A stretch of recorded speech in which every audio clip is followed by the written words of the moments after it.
एक कुंभार थे। परसों कौन कौन थे यहाँ? परसों, कल नहीं, परसों कौन थे? सब थे परसों। कुंभार हर दम नीलकंठ भगवान को याद करते, इसलिए कुंभार जी का नाम भी नीलकंठ पड़ गया। उनका नाम क्या पड़ गया? नीलकंठ। और वो हर दम क्या नाम लेते? नीलकंठ। कितने भी बड़े भगवान के भक्त हो भाई। अब मैंने एक बार देखा लोग कैसी भक्ति करते हैं। सुबह सुबह सेठ दुकान जल्दी आ गए, मुनीम जी को पूछ रहे, मुनीम जी चावल में कंकर मिला दिया? जी मालिक मिला दिया। काली मिर्च में पपैयों का बीज मिला दिया? जी मालिक सब मिला दिया। बाकी सब राशन में सब मिलावट कर दिया? जी मालिक कर दिया।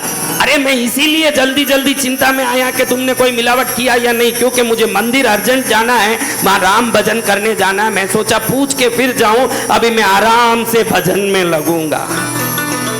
क्या लगेगा? आराम से भजन में लगेगा।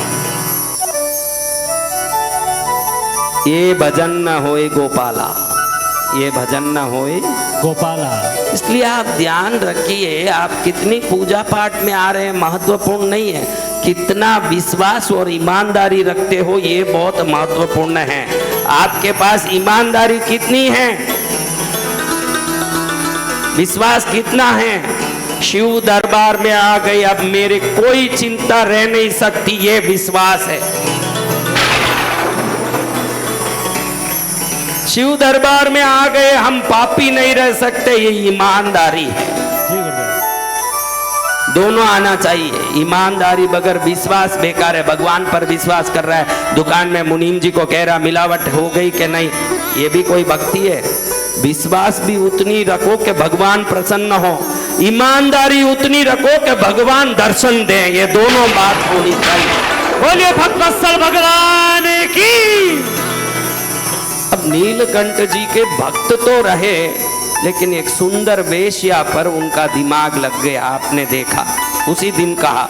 मैं इसलिए वापस कह रहा हूं, जिन्होंने YouTube में उस दिन नहीं देखा होगा या आज नहीं आए होंगे उस दिन, उनके लिए दो लाइन में बता रहा हूं कि इनका भक्ति इतना कि हर दम मुंह में एक ही शब्द निकले। आप भी अपना इष्ट का नाम लेना सीखो। कभी भी उठते बैठते हो, कई लोग ऐसे बोलते हैं कि उठते बैठते समय राम नाम लेना बूढ़ों का काम है। अरे मरने के बाद तो पड़ोसी भी तेरे लिए राम नाम लेंगे। जिंदा है तब तू ले ले, उसी से तेरा कल्याण है। पड़ोसी लेंगे तो तेरा कल्याण नहीं होगा। तू जब उठ जाएगा तो पड़ोसी राम नाम सत्य है बोलेगा, उसका पुण्य तो उसको जाएगा, तेरे को कहां जाएगा? तेरे को राम नाम का पुण्य चाहिए तो वो जीवित है तभी राम नाम ले, तभी राम नाम का पुण्य है। नीलकंठ नीलकंठ कर रहे हैं, लेकिन संबंध किससे जुड़ गया? पत्नी को मालूम पड़ गया कि मेरे पति ने वैश्या से संबंध जोड़ लिए। एक दिन घर आए तो पत्नी ने जोर से डांट दिया, किसी स्त्री को हाथ नहीं लगाओगे, नीलकंठ का सौगंध है।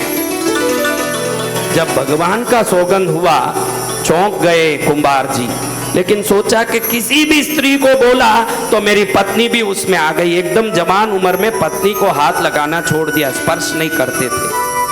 शंकर जी परीक्षा लेने आए, एक छोटा सा मट्टी का कपाल पात्र दिया कि इसको संभाल के रखो, मैं काशी जाके वापस आके लूंगा, और गायब कर दिया। अब वापस आके मांगे, नहीं है, ये तो कुंभारी है, इनके पास बहुत है।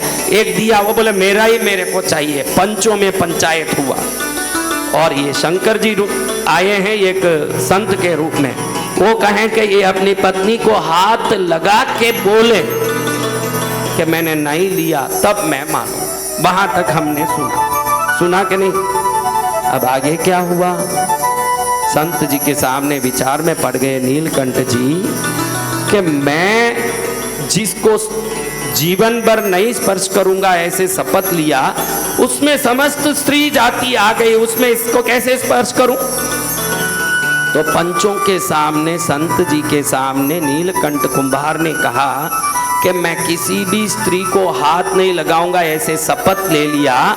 अब मैं बूढ़ा हो गया, ये शपथ लेके 45 वर्षों से आज तक मैंने अपनी पत्नी को स्पर्श ही नहीं किया है। अब कैसे करूं? पंच आश्चर्य में पड़ गए कि बड़ी जवानी में शपथ ली, आज बूढ़े भी हो गए, आज तक हाथ नहीं लगाया।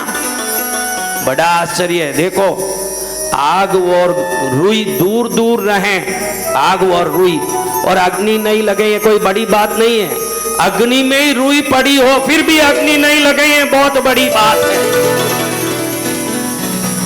अब पंच कहते हैं ठीक है भाई, ऐसा है। संत जी कह रहे हैं कि भाई तालाब में पानी में गले तक डूब के शपथ लो, तो तुम दोनों हाथ नहीं लगाते हो। संत जी बोले हाथ लगाना। एक काम करो, हम पंच लोग फैसला देते हैं, एक लकड़ी ले लो। क्या करना? उस लकड़ी को दोनों पकड़ लो और उतरो पानी में।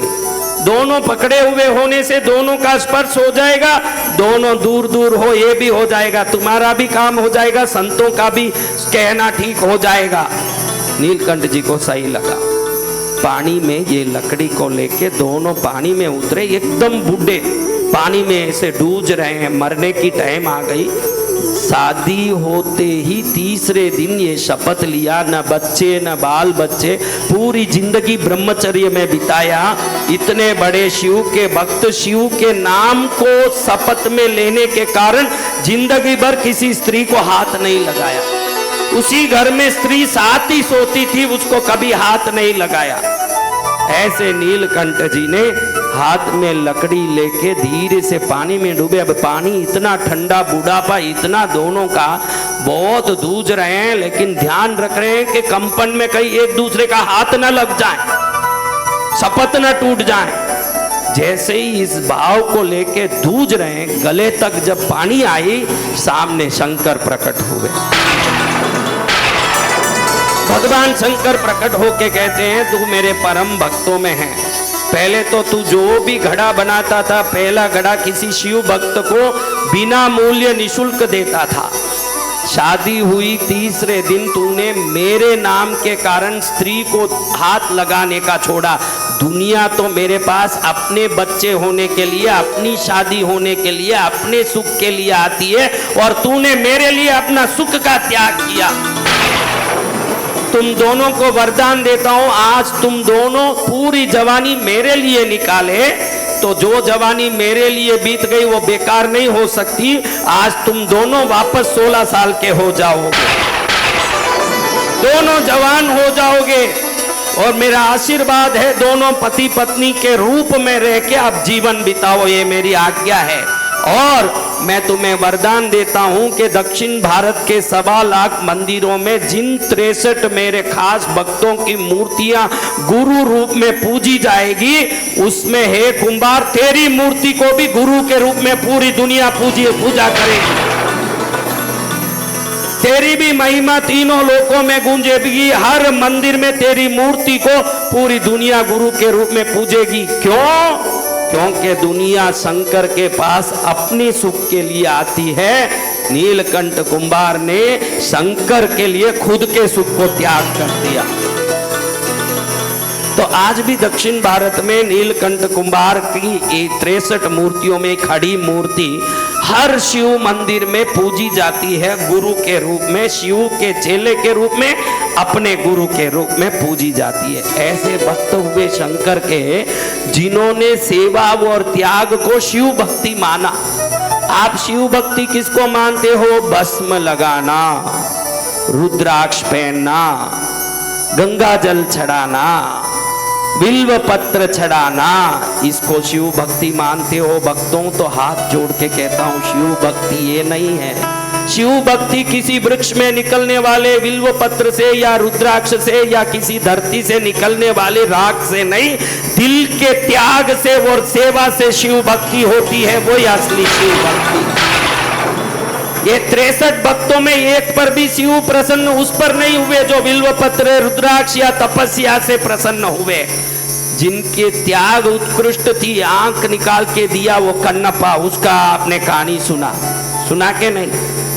घर के टुकड़े टुकड़े करके आके जो शिव भक्त रोटी मांग रहा था, उसके लिए चावल निकाल के, बाजी निकाल के खाना बनाया, वो शिव भक्त। आज खुद की पत्नी का त्याग करके शिव के लिए शपथ ले लिया, वो शिव भक्त। भक्ति करनी हो तो अपने जीवन का कुछ सुख प्रभु के नाम से अर्पित कर दोगे तो शिव के असली भक्त बन जाओगे। वही शिव भक्त कहलाएगा, वही शिव भक्त जो इनके नाम से अपनी खुशी अर्पित करें, इनका नाम लेके अपनी खुशी बढ़ाने आए, वो शिव भक्त नहीं। इनके नाम से स्वयं की खुशी को समर्पित कर दे, शिव के लिए सर्वस्व समर्पित, वही असली शिव भक्त है। वैसे शिव भक्त हम बने, वैसी शिव भक्ति हम में आए, वैसा त्याग तपस्या सेवा का भाव हम में आए, उस दिन शिव हम पर भी प्रसन्न हो जाएंगे। किसी दुकान में मिलने वाले भस्म पर, किसी दुकान में बिकने वाले दुर्वा बिल्व पत्र को लेके चढ़ा दिया, 2 कौड़ी के कागज से मिलने वाली चीजों से नहीं, प्रभु तो आपके अंतर दिल की भक्ति से ही प्रसन्न होंगे। इससे ध्यान रखने जैसी बात है।